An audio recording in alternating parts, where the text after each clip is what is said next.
Okay, week 9, we are looking at long and short vowels. This is a very intense theme in the sense that it covers a lot of ground, but I'm going to ask you to not freak out, but instead look at it as an overview, okay? And one of the reasons is also we may have had a slight scheduling issue because there are some themes that go into this in more depth that are actually in Kit K, and we've leapfrogged into Kit 1. But if you look at this as an overview, I don't think it's going to hurt anything. It may impact what we do next year, but for now, we're good. So let me start with the long list of big ideas. This theme talks about how vowels can be long, short, which you know, schwa, which you might know, or silent, which turns out to be very important. In English, a change between a long and short vowel can change meaning. And this gets us back to the big crux of all the stuff that we're doing with kids. The spelling system then needs a way of representing long and short vowels because they can affect what a word means. Long vowels can be represented by digraphs or even trigraphs. So we get into some of that work and looking at them specifically, but more later. The theme teaches that a vowel is called long when it represents its letter name.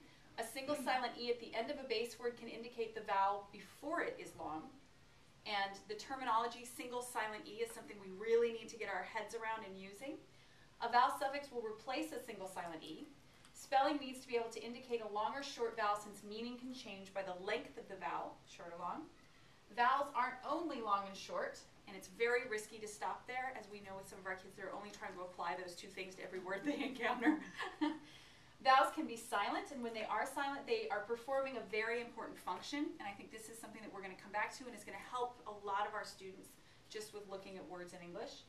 Unstressed syllables usually neutralize into the indistinct vowel phoneme called the schwa, and we'll talk about that more. And how to spell this neutral vowel phoneme can only be determined by studying words related in meaning and structure. We do not go into the schwa in this theme a whole lot, but it's recognizing it and naming it because that's the one that the kids try the short, try the long, nothing makes sense, or they fake read the word so that it does fit. And I'll give you some examples. There are 6 vowel letters, but 17 to 20 vowel phonemes, which is very interesting. And another thing we have to remember with students that are coming from other languages that may have a vowel to sound match. English certainly does not. Single letters A, E, I, O, U, and sometimes Y. Please make sure that they're getting those in the right form and using their vowel hand to practice. We can also have vowel digraphs, which are 2-letter strings, vowel trigraphs, which are 3-letter strings, and something that I've just learned but love, vowel graphemes, which are other letters, consonants mostly, that are helping vowels. And an example of that would be OW. The W is a consonant. Together, it's a vowel grapheme because the OW says O in words like toe, bow. Okay? All right, so let me talk to you about the theme. When I kind of look through it, and like I said, there's a lot here, I thought of it in some stages that may help you plan across your week. But let me say that each one of these stages could be a week in itself. So just go through it, get yourself familiar, look at it as an introduction to your kids, for your kids. Pick the things that you think are most relevant based on what they're doing and what they need. The place to start, of course, is with single vowel letters. And to begin by talking about how whether a vowel is long or short is one of the things that can affect meaning, doing some work back on meaning. Melvin uses a wonderful way to explain what happens when you add or take away the single silent E. And it's called transforming the word. You don't just take it off and then stop. It's a whole new word now. Completely different. It transforms.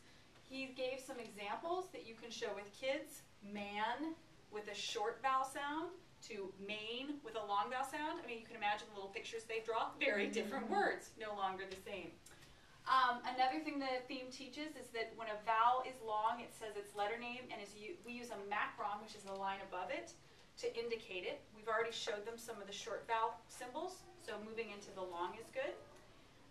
There's a transparency attached to the theme where you can practice this with kids. Of course, modify it for your grade level, but it could be some good practice for them to recognize which vowels are short and which vowels are long and practice the coding.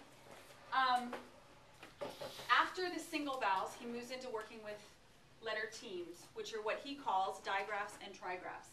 One way of representing long vowel sounds, a long vowel, is to use a teamed pair of letters. A digraph is a set team of 2 letters which represent one phoneme. The theme then moves into creating collections, and I really like this for a couple of reasons. First of all, you can make it as in-depth or quick as you want, but it also, as I was doing it, it reminded me so much of everyday math. Our kids know what a name collection box is for a number. This would be the same thing. You're collecting words for digraphs and trigraphs, and those words may be different, just like you could write the letter 10 or spell the letter 10. These words are going to be different in pronunciation and meaning, but they're all going to be housed under the same name collection box. So I want to show you what I did with that just as an example. And this is all on the server. Within the theme, Melvin gives these templates here to use with long U, long O, long E, and long A. He didn't provide the one for long I, but asks you to write it on your board, so I made one here. This is where kids would collect, and you would vary this based on level, and I'll show you 2 things I was thinking. But they utilize the digraphs that make the long U sound, locate words that happens in, and determine whether the digraph is the initial, medial, or final place in the word. Lots going on. Great investigation and discovery. These little bits right here that I typed up were teaching points, I think is what he called it, in his theme. They weren't necessarily with these little boxes, but when I started reading them, they fascinated me. So I provided these on the server, and you can print them out for yourself. Or I think some of our kids would get a bang out of them, so putting them with these lists. For example, the digraph EU is usually only found in words that come from Greek. And right there, you've got an etymological link, and it helps. Getting your kids to come up with a word that uses the digraph EU to represent long U is tough, though, and it's because these are some of the Greek words. Neutral, neurotic, pneumatic, eucalyptus. Tough words for kids to come up with, but good for investigation. So this one you could use as an example to kick it off, and then they go searching. So each of these little things I provided that you can look at there. He then talks a little bit about the vowel trigraphs, which are 3-letter teams. IGH makes the long I sound. And we go much more deeply into IGH specifically in other kits, and we also go into each of these digraphs more, not each of them, but some of the main ones in upcoming kits. So don't feel like you have to teach this to mastery. It's really just investigative. One in particular that I liked, because I've had a teacher, I think it's Nandita, who keeps talking to me about a student that wants to investigate the word beauty. The EAU trigraph says long U. It represents the long U in words from French. Of course, beauty, right? Of course that's from French. And the only one your students must know is beauty and its family. Melvin says this one is a very important one for stepping off because it's a word that they probably work with a lot. So this would be a good investigation. Couple of ways I thought you could take this with little people or grown-ups like me. Instead of thinking about making collections, I think is great for our kids. It's a great teaching framework. It leads to some inquiry. But for K2, I think I'd control the search, at least at the beginning. And one of the ways that I saw Pete doing this in a slide, it wasn't necessarily linked to this theme, but he showed using shared reading passages and then identifying some of the bits. So I put this on the server as an example. So I would control the search and stick to, and I want to say this came from the theme. I don't know why I would have made this recommendation on my own, because I don't know that, but stick to long E, long A, and long O digraphs first, and work through those with kids.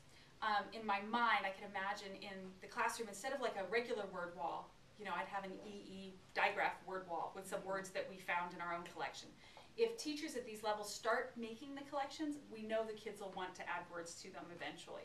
So controlling it in grades K to 2. For 3 to 5, I think you flip it on the other side and you open it wide up and see what they get. Maybe a little bit of a release in grade 3. But one of the things that you could do is you can introduce them to the word searcher. And that's what I did here. So on the Real Spelling site, Melvin gives a link. And the word searcher, I'm pretty sure, was created and maintained by his brother.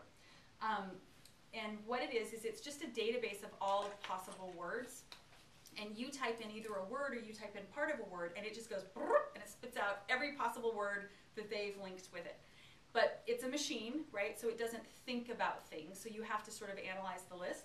But I typed in EE, and it went and gave me all of these. Wow. It doesn't do that noise. That's just me. But it gave me all of these words and even more, and I just copied and pasted. But for kids to be able to use the word searcher and get the list and then go through and look at EEK with the initial placement of the digraph and the pronunciation value, this could be a lot of fun for them. Plus it gets them starting to use tools to investigate with. So this is on the server if you want to access it just as a model. But one of the important things we want to do is always come back to the meaning. It's not just looking for digraphs for the sake of looking for digraphs. Which moves me into the second part of the theme, as if there could be more. I know, it's a long one. He also spends some time working with that single silent E and talking about transformation and talking about that around meaning. And two of the things that I get from this, first of all, is that it's so important that we recognize the value of that letter. It is doing a job. It's performing a function. It's not there by accident. And it's not some kind of, thing that we just, well, that's, what's the word that we used to say? It was irregular. Oh, it's just irregular. It's not. It's there for a reason, and identifying those reasons. And the main reason, is it changes the meaning. It makes it look different, and it is a different meaning than the word that's very similar without the single silent E.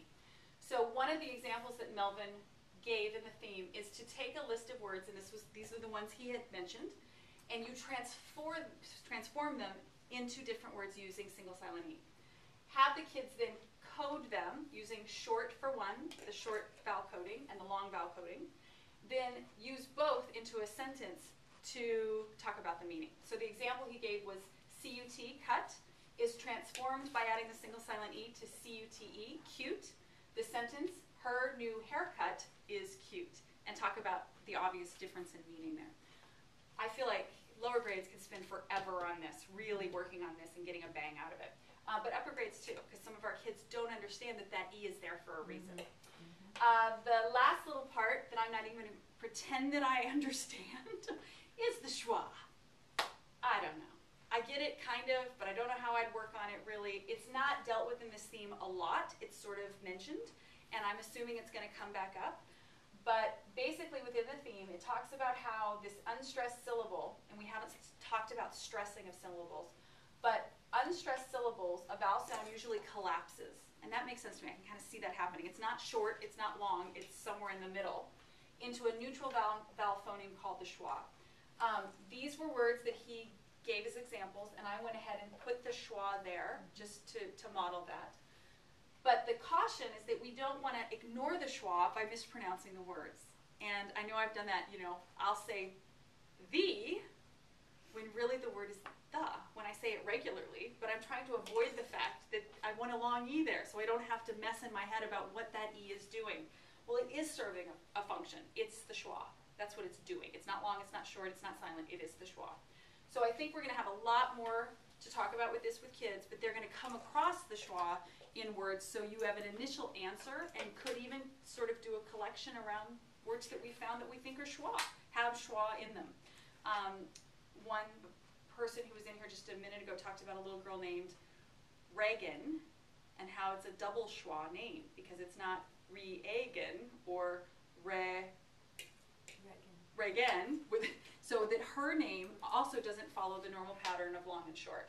So the kids recognize there are some words and some letters that are doing it. We'll name it, but as far as teaching to it, the theme doesn't give us much, and I'm certainly not ready. You may know more about it. Well, I think that the bottom line is just that there is more than just a long vowel sound and a short vowel sound. Or a silent. Or there are other sounds. Exactly. And schwa is one of them. Yeah.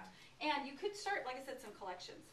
He ends the theme, and I need to say that there was a whole bunch more that I didn't really go into here. It's some good teaching points that I think are more for you and will help you encounter words on pages 17 and 18 in the theme. There was sort of a whole other page. But he does end with giving you some more matrices that you can use that have some of the components taught within the theme. My recommendation is to just overview all of this because we're going to come back to everything. So don't feel like your kids aren't proficient at and don't have mastery around the EE digraph. Not going to happen. We're getting them some good terminology, single silent E, what a digraph is, what a trigraph is, transforming, working with words, and then we'll hit it harder. Initial, medial, and final. Yeah, Yeah. all of that would be good for them to work with. What we might find is that next year we move this theme after the other ones that focus more that are in Kit K. I'm not real sure why I moved it up to begin with, but I had a reason at the time. So treating this as an overview I don't think will hurt, but we'll keep our eyes on it. Okay?